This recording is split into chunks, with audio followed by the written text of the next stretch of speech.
Magandang araw mga boss, Bat Expert PH po tayo. Ngayon meron tayong 3SMF indoor battery na ipina-charge lang na may-ari. Pero may napansin tayong importante sa terminal ng battery na dapat nyong malaman. Tinest natin ito gamit ang battery analyzer at ang result ay 510 CCE, 12.6 or 12.60 volts. SOH, state of health niya ay 100%. SOC, state of charge ay 98%. Internal resistance, 5.88 milliohm. So, ibig sabihin mga boss, good na good pa ang battery at wala pang problema sa loob. So, hindi tayo puro salita dito. Kailangan natin papakita ng aktual para makita nyo rin. Ito, battery analyzer ang ating gagamitin. So, ikakabit naman natin itong kulay pula na alligator clip ng ating battery analyzer dito sa plus sign. Yan po. At itong kulay itim naman ng alligator clip ng ating battery analyzer dito po sa minus sign. Diyan sa battery. So, ayan. So, as you can see mga boss, mga ma'am, sir, mga kamaster, ang reading sa voltahe ng battery nito ay 12.6 or 12.60 volts ang kanyang totoong reading. So, titingnan natin ang kanyang CCE, SOH at SOC. Okay lang tayo. Battery test.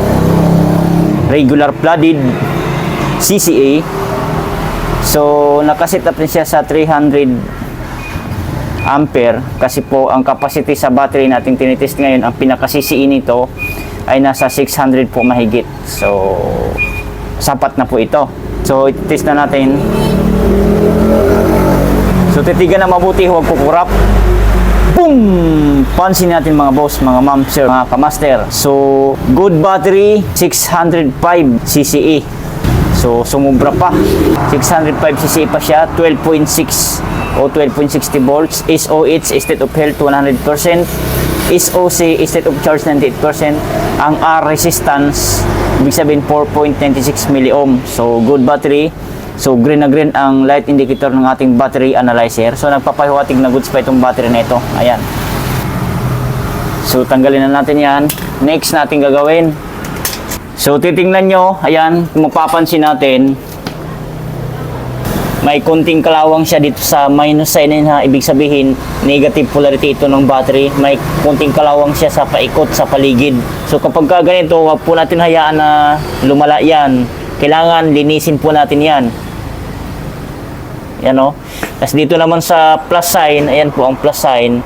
Dito sa polarity ng isang battery, may kunting basa. Parang nagmumoist na siya.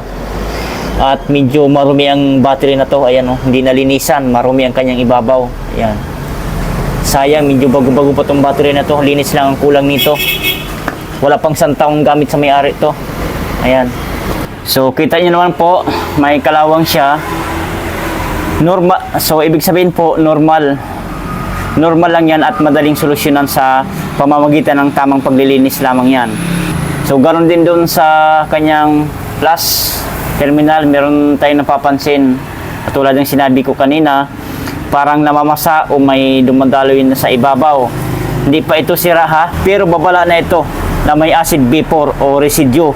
Kapag hindi nilinis, dito magsisimula ang unti-unting pagkasira ng terminal ng ating battery. Masisira po yung dalawang yan pag pabayaan natin yan. So mga boss, kahit good pa sa analyzer ang battery, mahalaga pa rin ang visual inspection. Ibig po sabihin, linisin ang terminals. Yan po, linisin. Lalo yan, may kalawang yan. Oh. Linisin nyo po yan. Tsaka ito, tsaka yung ibabaw ng battery. Siguraduhin tuyo ang ibabaw at iwasan ang overcharging. Ibig po sabihin, kailangan malinis yung ibabaw tuyo. Wala siya ng malinis na basahan. Tapos pag isi-charge nyo yan, wag nyo i-overcharge. Yung tipong nasa 13.7 o 13.3, so sapat na po yun. Kasi pag once na lumalamig na yun, dapat ang resting voltage noon ay nasa 12.8 to 12.6. Pag once na yun ay bumababa sa 12 volts na lang, 11 volts na lang, or 10 volts na lang, ibig sabihin, sira na po ang baterya. May problema ng battery. May sira ng butas sa ilalim. So, sana po maliwanag. So, ganoon lang po kasimple ang paglinis. So, ito mga boss, quick tip para sa mga viewers o minamahal kong manonood. Sa paglinis nito, ang pinaka-tip ko sa inyo, gumamit kayo ng warm water. Ibig sabihin, mainit po ng tubig. yung kaya nyong hawakan, wag naman po masyadong mainit. At lagyan nyo po ng baking soda sa paglilinis para mas malinis talaga siya. Pagkatapos linisin natin ang battery, ang nasabing battery, patuyuin ng mabuti, lagyan ng terminal grease at i-check ulit after 1 to 2 weeks para makasigurado tayo sa health ng battery. Kung nakatulong ang ating video, huwag kalimutan mag-subscribe sa Bat Expert PH para sa tamang kaalaman sa battery. Tandaan mga boss, mas mura ang maintenance kaysa bibili pa kayo ng bago.